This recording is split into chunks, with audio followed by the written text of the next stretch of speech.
Hello everyone, आप सभी का एक्सेल इन एजुकेशन चैनल में स्वागत है। फ्रेंड्स, यहाँ पर हम तैयारी करते हैं यूजीसी नेट पेपर 1 के लिए, जो कि आपका दिसंबर में एग्ज़ाम होने वाला है। तो आपके पास बहुत ज़्यादा दिन शेष नहीं है और इसी को ध्यान में रखते हुए हम एग्ज़ाम ओरिएंटेड तैयारी करते हैं, ठीक है। तो यहाँ पर इस चैनल में एक्सेल इन एजुकेशन में आपकी जो तैयारी होती है यूजीसी नेट पेपर 1 के लिए, सेट का एग्ज़ाम के लिए पेपर 1 और साथ में पेपर 2 एजुकेशन के लिए, ठीक है। तो आपकी इस वीडियो में आज हम बात करेंगे हायर एजुकेशन के जो भी पीवाईक्यूज, इंपॉर्टेंट पीवाईक्यूज आपके हायर एजुकेशन से पूछे गए हैं, ठीक है। जो जून का एग्ज़ाम हुआ था उसमें 2023 में, तो जो क्वेश्चन इंपॉर्टेंट है वो हम इस वीडियो में डिस्कस करेंगे विथ डिटेल एक्सप्लेनेशन सी, ठीक है। साथ ही में उससे रिलेटेड जितने भी पीवाईक्यूज आ चुके हैं या आने की संभावना है उन सारे हम क्वेश्चंस को डिस्कस करेंगे। तो आज की ये वीडियो इंपॉर्टेंट होगी, हायर एजुकेशन से संबंधित है और ये यूनिट जो है वो आपकी स्कोरिंग होती है, क्योंकि यहाँ पर क्या होता है अधिकतर चीज़ें हिस्टोरिकल बैकग्राउंड से पूछी जाती हैं, ठीक है। तो चलिए स्टार्ट करते हैं। अगर आप चैनल पे पहली बार आए हैं तो सब्सक्राइब कर लीजिएगा और इसी तरह की और भी इंपॉर्टेंट वीडियोस आपको प्लेलिस्ट में मिल जाएंगी, आप उनको देख लीजिए। 75 डेज प्लान करके सीरीज़ है, उसमें तो पूरा एग्ज़ाम ओरिएंटेड कंटेंट है, साथ में आपको यूनिट वाइज भी दिया हुआ है, ठीक है। तो आप लोग वहाँ पे देख सकते हैं। चलिए स्टार्ट करते हैं। टेलीग्राम चैनल को भी ज्वाइन कर लें, लिंक डिस्क्रिप्शन में मिल जाता है। देखिए ये क्वेश्चन आपका ये भी जून 2023 में पूछा गया था। स्टेटमेंट का सवाल है और स्टेटमेंट से सवाल करने के लिए आपको ये होता है कि उस कॉन्सेप्ट को जानना ज़रूरी होता है। यहाँ पर कह रहा है कि बच्चों के वेदाध्ययन के प्रारंभ के अवसर पर किया जाने वाला उपनयन संस्कार। देखिए एक तो उपनयन संस्कार की बात हो रही है, बालकों और बालिकाओं दोनों के लिए किया जाता था। आपको पता होना चाहिए कि उपनयन संस्कार किससे संबंधित है, तो वैदिक काल से संबंधित है ना। यहाँ पर प्राचीन भारत में दूसरा स्टेटमेंट क्या कह रहा है, प्राचीन भारत में आश्रमों और गुरुकुलों के बालक और बालिकाएं दोनों शिक्षा प्राप्त करते थे। तो उपनयन संस्कार क्या था, बालकों और बालिकाओं दोनों के लिए था। ये बिल्कुल सही चीज़ है, ये भी स्टेटमेंट सही है और दूसरा भी सही कह रहा है, क्योंकि यहाँ पर बालक और बालिकाएं दोनों ही प्राचीन भारत की जो शिक्षा पद्धति थी दोनों के लिए थी, यहाँ पर कोई भेदभाव नहीं होता था, ठीक है। अब उपनयन संस्कार होता क्या है इसके बारे में भी थोड़ा सा जान लेते हैं। तो यहाँ पर देखिए उपनयन का अर्थ होता है पास ले जाना, तो बालक को शिक्षा के लिए अध्यापक के पास ले जाना ही क्या होता था, उपनयन संस्कार। उप मतलब पास है ना, नयन मतलब ले जाना। तो इस तरह से उपनयन संस्कार के अवसर पर ब्राह्मणों को गायत्री मंत्र, ठीक, क्षत्रियों को त्रिष्टुप मंत्र और वैश्यों को जगती मंत्र का पाठ कराया जाता था। और इसके बाद ही जब ये संस्कार हो जाता था, इसके बाद ही बालक वेदाध्ययन प्रारंभ कर सकता था। तो उपनयन संस्कार के उपरांत ही बालक ब्रह्मचर्य आश्रम में प्रवेश करता था और ब्रह्मचर्य व्रत धारण करने के बाद ब्रह्मचारी कहलाता था। आपको पता है कि वैदिक एरा में जो है ब्रह्मचारी के लिए कितनी जो है आयु निर्धारित थी, तो 25 वर्ष, ठीक है। तो यहाँ पर 25 वर्ष ब्रह्मचर्य के, फिर गृहस्थ, फिर वानप्रस्थ एंड फिर नेक्स्ट आती थी संन्यास आश्रम। ये सारी चीज़ें आपको पता है।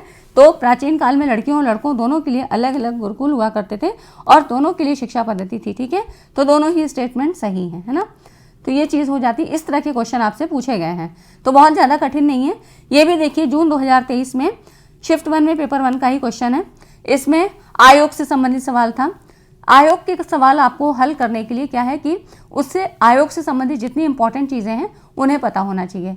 तो इससे संबंधित वीडियो भी मैंने बना रखी है, जिसमें हायर एजुकेशन के जितने भी आयोग, प्रमुख भारतीय शिक्षा आयोग और जितनी समितियां थी उनसे संबंधित जो इंपॉर्टेंट बातें थी और क्रम उनका क्या है, इनसे संबंधित वीडियो मैंने बना रखी है और काफ़ी पॉपुलर वीडियो थी, बहुत लोगों ने देखा है। अगर आपने नहीं देखा है तो उसको देख लीजिएगा, वो आपको डिस्क्रिप्शन में यहाँ पे लिंक मिल जाएगा। साथ में ही आपको प्लेलिस्ट में सारी चीज़ें दी हुई हैं। तो आप देखिए यहाँ पर प्रथम जो भारतीय शिक्षा आयोग था कौन सा था, तो यहाँ पर भारतीय शिक्षा आयोग की अगर हम बात करें तो मतलब इसमें कह रहा है कि प्रथम भारतीय शिक्षा आयोग में क्या चीज़ें शामिल थी, है ना। तो यहाँ पर देखिए क्या चीज़ें शामिल थी जो प्रथम भारतीय शिक्षा आयोग था।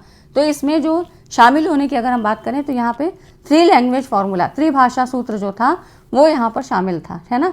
अब इसमें देखिए जो भारतीय शिक्षा आयोग है इसके द्वारा 1966 में जो त्रिभाषा सूत्र है कोठारी आयोग द्वारा दिया गया था। राष्ट्रीय शिक्षा आयोग या कोठारी आयोग के नाम से भी इसको जानते हैं, ठीक है।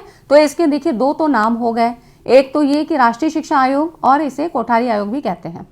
और ये किसमें, कौन सी राष्ट्रीय शिक्षा नीति से जो है संदर्भित थी, तो यहाँ पर 1968 है ना, ये 1968 के राष्ट्रीय नीति संकल्प में प्रतिपादित हुआ।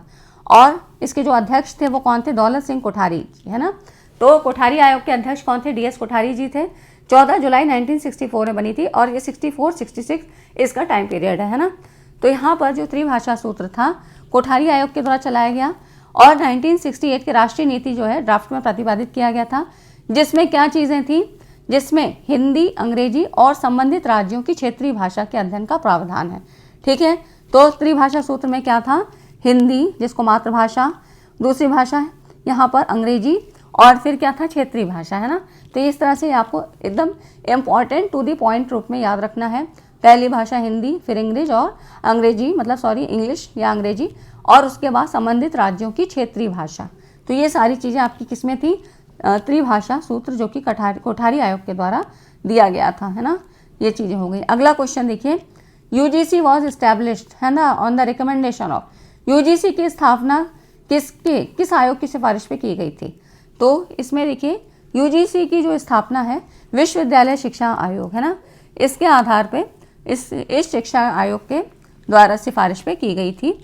तो आपको पता होना चाहिए कि विश्वविद्यालय शिक्षा आयोग मतलब स्वतंत्रता की अगर हम बात करें तो 1948 में डॉक्टर S राधाकृष्णन की अध्यक्षता में भारतीय विश्वविद्यालय शिक्षा की रिपोर्ट करने और देश की वर्तमान और भविष्य की आवश्यकताओं और आकांक्षाओं के अनुरूप सुधार और विस्तार का सुझाव देने के लिए विश्वविद्यालय शिक्षा आयोग की स्थापना हुई थी।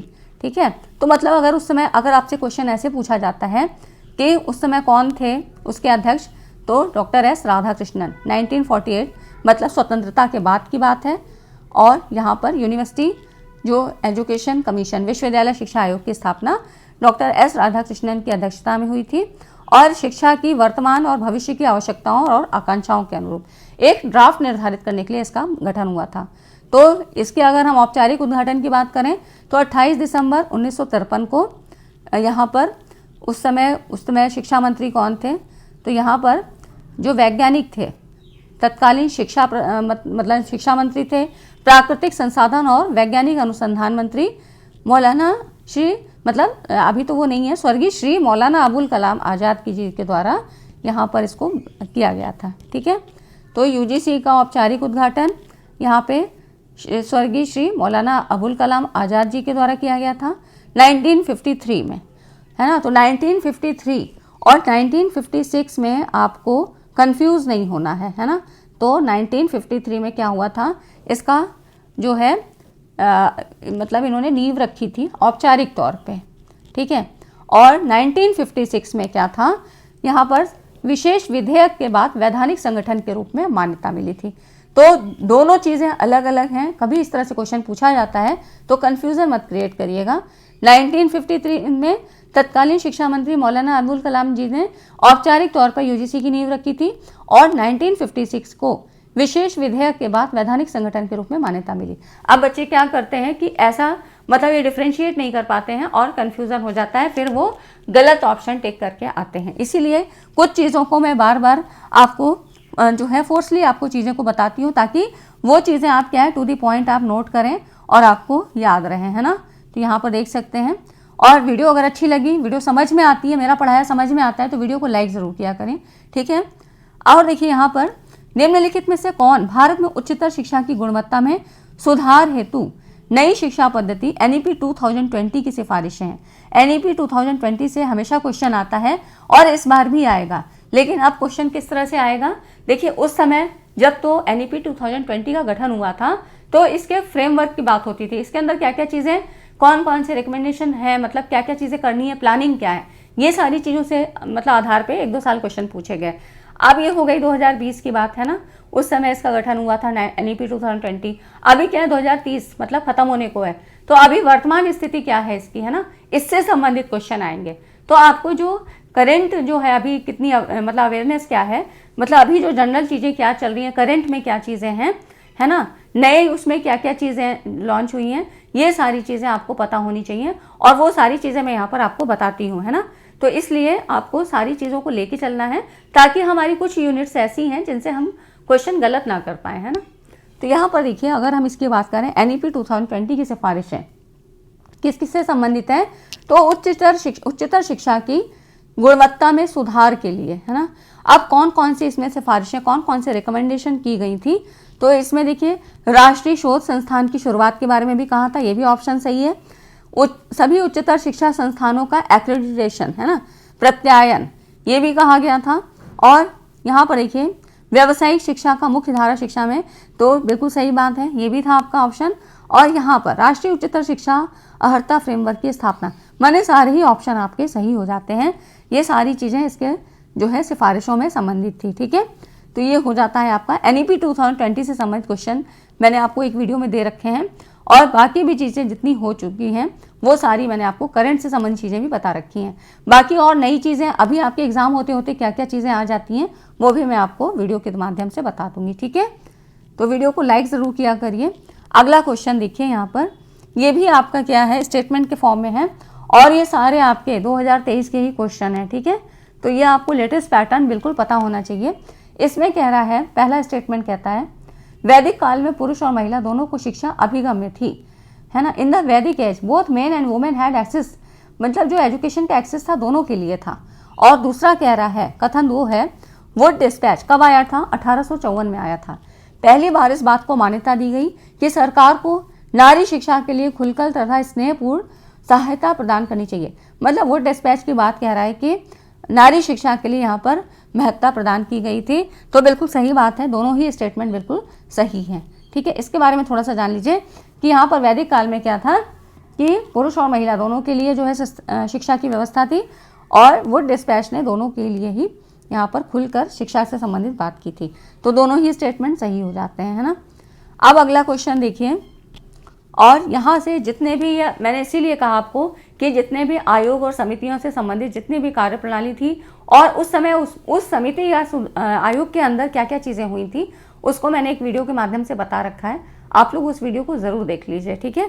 काफ़ी हेल्पफुल वीडियो होगी, क्योंकि यहाँ से जो आपके क्वेश्चन बनते हैं कई बार आपको क्रम में लगाने को आ जाते हैं कि सीक्वेंस आपको ऑर्डर उसको सही से कर लगाना है, ठीक है। और कई बार आपको उससे संबंधित उस समय क्या क्या चीज़ें हुई थी वो भी पूछ ली जाती हैं। तो ये सारी चीज़ें आपको पता होनी चाहिए, और बहुत ईजी में, मतलब ईजी वे में मैंने आपको बता रखा है, वो वीडियो आपके लिए हेल्पफुल होगी। यहाँ पर देखिए अगला क्वेश्चन है, निम्नलिखित में से किस आयोग ने भारत में राष्ट्रीय विश्वविद्यालयों की स्थापना करने का सुझाव दिया था। तो इसमें देखिए कौन सा जो है आयोग था, आयोग की बात कह रहा है। तो यहाँ पर देखिए, यहाँ राष्ट्रीय ज्ञान आयोग की बात हो रही है, NKC, है ना, नेशनल नॉलेज कमीशन, NKC, कहीं कहीं आपको ऐसे भी लिखा होता है। तो 2005 में यहाँ पर इसकी स्थापना हुई थी, और कार्य कब शुरू हुआ था, 2006 में हुआ था। और इसके अध्यक्ष के बारे में भी कई बार क्वेश्चन पूछा गया है, तो सैम पित्रोदा जी थे, ठीक है। उनकी अध्यक्षता में यहाँ पर राष्ट्रीय ज्ञान आयोग का गठन हुआ था, और 2006 में कार्यप्रणाली प्रारंभ हुई थी। तो देखिए राष्ट्रीय ज्ञान, मतलब ज्ञान आयोग को राष्ट्रीय ज्ञान आयोग के नाम से भी जानते हैं, और नीतियों का एक प्रबुद्ध मंडल था जिसका उद्देश्य ज्ञान ग्रहण सेवा क्षेत्रों में सुधार करना था। 2005 को भारत के पूर्व प्रधानमंत्री मनमोहन सिंह जी के द्वारा बनाया गया था। सिफारिशें क्या थी, भारतीय शिक्षा प्रणाली का विस्तार करने का लक्ष्य रखा गया था, ठीक है। और यहाँ पर इसमें मौजूदा विश्वविद्यालयों को आंशिक रूप से पुनर्गठन करके वर्ष 2015 तक 1500 विश्वविद्यालयों के निर्माण का सुझाव दिया। जब मतलब इसका गठन हुआ था तब ये सारी चीज़ें इसमें सुझाव में थी। 50 नए राष्ट्रीय विश्वविद्यालयों को उच्च शिक्षा के राष्ट्रीयकरण की स्थापना हेतु सिफारिश की थी। तो ये हो गई आपकी NKC की बात, जिसमें जो इनके अध्यक्ष थे उस समय वो सैम पित्रोदा जी थे, और ये सवाल आपका पूछा गया है ना। तो ये चीज़ें आपको पता होनी चाहिए कब क्या पूछी गई हैं, और वही चीज़ें आपको थोड़ा सा घुमा फिरा के पूछ ली जाती हैं, ठीक है। अब देखिए अगला क्वेश्चन, किस शिक्षा आयोग ने कुछ विश्वविद्यालयों को वरिष्ठ विश्वविद्यालयों के रूप में विकसित करने का सुझाव दिया। वरिष्ठ विश्वविद्यालय मतलब सीनियर यूनिवर्सिटीज़ की बात हो रही है ना। तो ये सुझाव आपका दिया था कोठारी कमीशन ने, ठीक। कोठारी कमीशन ने बहुत कुछ ऐसे चीज़ें की थी जो आपके एग्जाम में पूछी जाती हैं। कोठारी आयोग ने कुछ विश्वविद्यालयों को सीनियर यूनिवर्सिटीज़ के रूप में विकसित करने का सुझाव दिया। कोठारी आयोग ने मुफ्त और अनिवार्य शिक्षा, समान शैक्षिक अवसरों, भाषाओं के विकास, व्यावहारिक शिक्षा और खेल कूद को बढ़ावा देने के महत्व पर बल दिया। इसने शिक्षकों की स्थिति और वेतन में सुधार का भी आह्वान किया था, ठीक है। यहाँ पर टीचर्स की भी एजुकेशन, मतलब जो स्थिति थी उस समय, उसमें भी उन्होंने ध्यान दिया था। वेतन में भी बढ़ोतरी की थी, और प्रत्येक राज्य में उस समय ये एक महत्वपूर्ण कदम था, कृषि विश्वविद्यालयों की स्थापना करने की सिफारिश भी की थी। तो कोठारी आयोग से संबंधित ये सारी खास बातें हैं जो कि इस तरह से आपको पता होनी चाहिए, ठीक है। जैसे कृषि विश्वविद्यालय, तो ये क्वेश्चन भी आपसे पूछा जा सकता है ना। तो ये आपके कोठारी कमीशन से संबंधित है, ठीक है फ्रेंड्स। वीडियो को अभी तक लाइक नहीं किया है तो लाइक ज़रूर कर दें। आप देखिए जो अगला क्वेश्चन है, लास्ट क्वेश्चन है, इसमें निम्नलिखित में से कौन से विश्वविद्यालय बिहार में स्थित हैं। तो यहाँ पर देखिए बिहार की अगर हम बात करें आपकी, तो यहाँ पर देखिए कौन कौन से हैं। तो यहाँ विक्रमशिला और उदंतपुरी, ठीक है, ये और उदंतपुरी, मतलब ये 2 ऑप्शन आपके सही होते हैं। देखिए विक्रमशिला जो है मगध के उत्तर में गंगा नदी के तट पर स्थित था और धर्मपाल राजा, मतलब पाल राजा के संरक्षण में जो है कामपाल नामक एक भिक्षु ने इसकी स्थापना की थी। और यहाँ पर जो क्या था कि नालंदा की भांति ही प्रसिद्ध था, इसे नालंदा की बहन संस्था के रूप में माना जाता है ना। तो यहाँ पर क्या था, बौद्ध धर्म का तांत्रिक रूप सर्वप्रिय विषय था।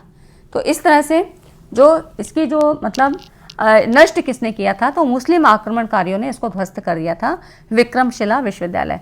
तो जितने भी प्राचीन भारतीय शिक्षा संस्थान थे उससे संबंधित मैंने वीडियो बना रखी है, क्योंकि अभी यहाँ पर क्या है, क्वेश्चंस के बीच में तो हम सारा डिटेल नहीं डिस्कस कर सकते हैं ना। तो ये विक्रमशिला से संबंधित कुछ बातें थी जो कि इससे संबंधित थी, है ना। और अगर हम उदंतपुरी की बात करें तो यहाँ पर आप देख सकते हैं विक्रमशिला उदंतपुरी विश्वविद्यालय बिहार में स्थित थे और यहाँ पर विक्रमशिला की स्थापना पाल वंश के शासक धर्मपाल ने की थी। ये भी क्वेश्चन आपका पूछा जाता है, ठीक है, और स्टेटमेंट के सवाल में ही पूछा गया है। जबकि वल्लभी विश्वविद्यालय गुजरात राज्य के सौराष्ट्र क्षेत्र में स्थित था और जो यहाँ पर श्रीधन्य कहाँ था, कटक विश्वविद्यालय उड़ीसा में, ठीक है।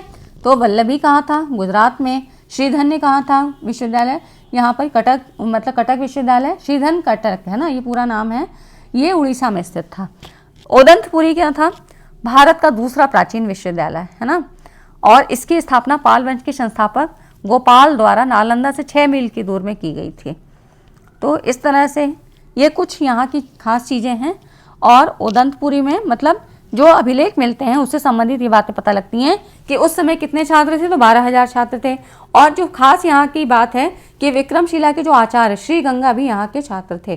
तो इस तरह से कुछ चीज़ें हैं जो आपको पता होनी चाहिए। हालांकि इतने डीप नहीं पूछा जाएगा, कई बार आपको ये खास चीज़ें ही इनसे संबंधित पूछी जाती हैं, लेकिन ये क्वेश्चन आता ज़रूर है, ठीक है। तो ये सारी चीज़ें हो गई और हम इसी तरह का अगली वीडियो में आपको कुछ खास क्वेश्चन और कराएंगे, क्योंकि ये खास चीज़ें थी जो कि आपको जाननी चाहिए और हायर एजुकेशन में आपसे पूछी जा सकती हैं, ठीक है। राष्ट्रीय ज्ञान आयोग के बारे में एक पूरा वीडियो दूंगी जिससे कि काफ़ी क्वेश्चन आते हैं और आपको वो डिटेल नहीं मिलता है, ठीक है। तो अगर वीडियो अच्छी लगी हो तो वीडियो को लाइक एंड शेयर करिएगा और अगली वीडियो में हम इसी तरह के कुछ हायर एजुकेशन के और इम्पॉर्टेंट क्वेश्चंस को भी यहाँ पर डिस्कस करेंगे। तब तक के लिए चैनल पे बने रहिए, सब्सक्राइब कर लीजिए, ठीक है, और वीडियो को लाइक एंड शेयर ज़रूर कर दीजिएगा। Thanks for watching this video.